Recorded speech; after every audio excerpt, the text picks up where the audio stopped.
Welcome to the Neon City Daily Direct News Upload. I'm Norks, and this is our news for the week. CD Projekt Red, not happy that they finally got Cyberpunk 2077 running smoothly 12 months after its initial launch, have rolled out new ray tracing features for the PC version. Introduced in patch 1.62, the new PC exclusive features are geared towards high-end rigs and will bring a fully ray-traced, aka path-traced, rendering mode to the game, according to a new post on their website. So, what does that mean exactly? Basically, the technology is capable of accurately simulating light through any given scene, taking into account the characteristics of emissions from an unlimited number of sources to create shadows, reflections, and global illuminations. Real life. They're basically trying to make it look like real life.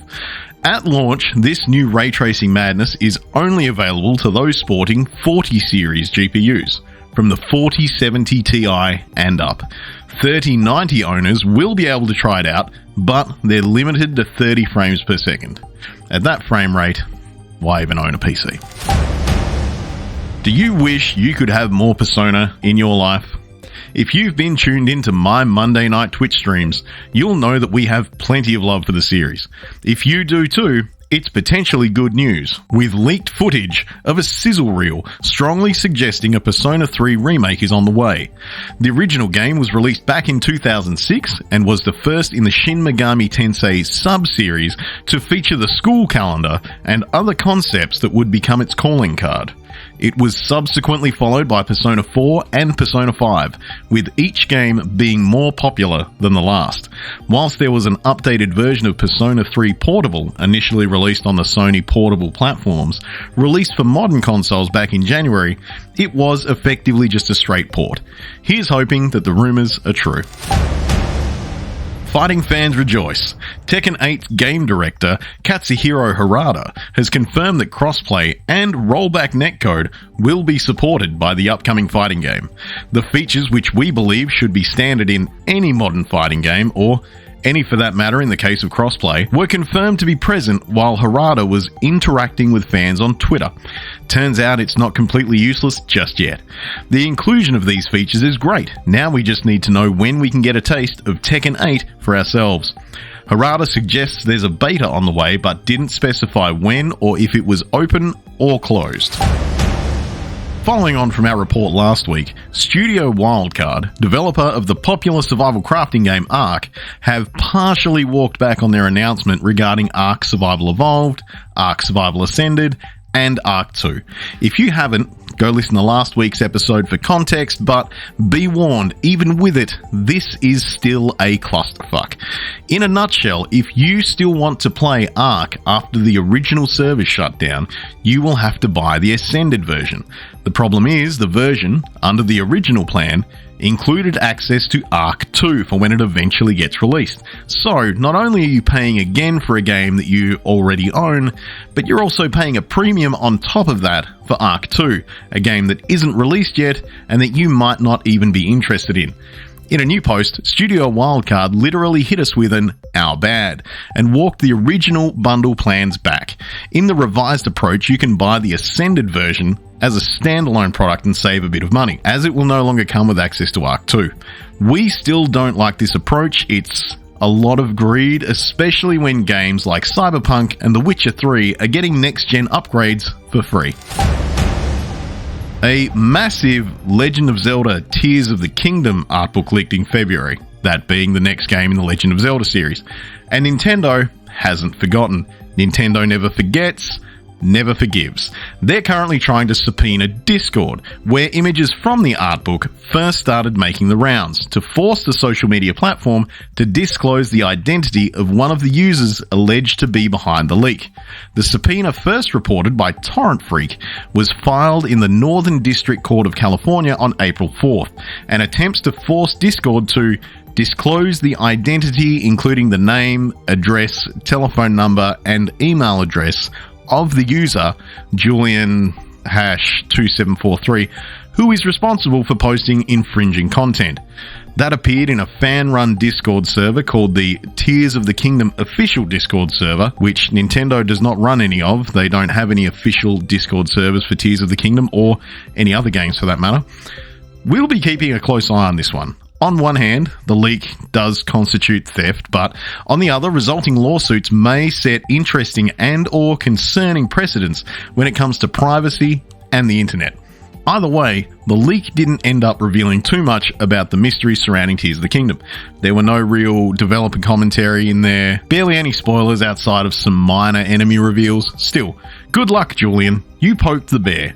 A very, very lawsuit-happy bear. The Super Mario Bros. Movie. The gift that keeps on giving. We touched on it last week, focusing on not only its financial success so far, but the way it has created a huge difference of opinion as to its quality between regular moviegoers and movie critics.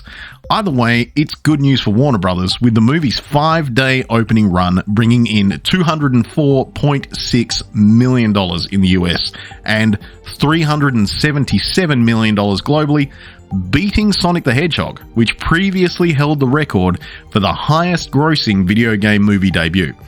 3 decades later, and Nintendo's still hitting Sega pretty hard.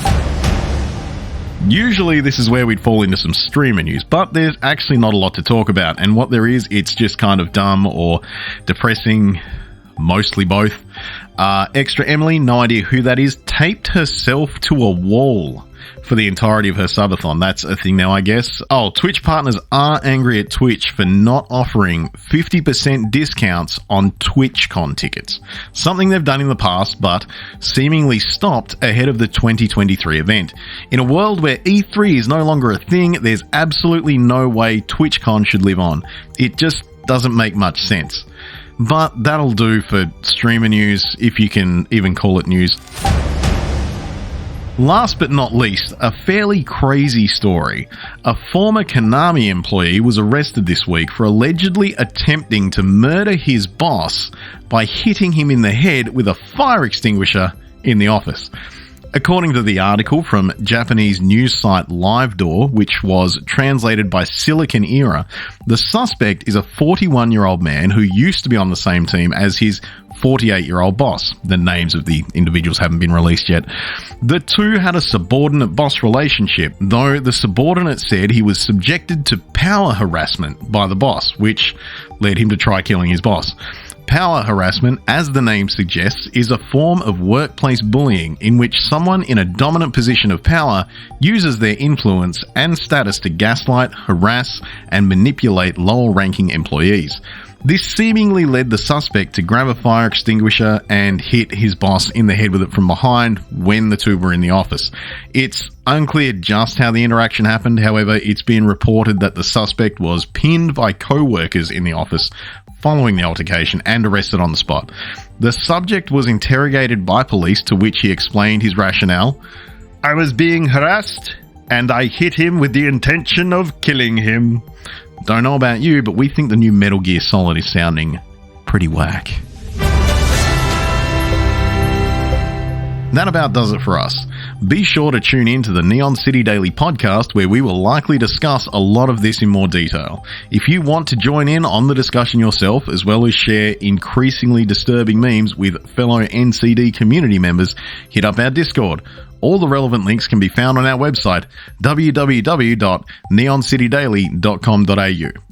That's been the Neon City Daily Direct News Upload from your host, Norks.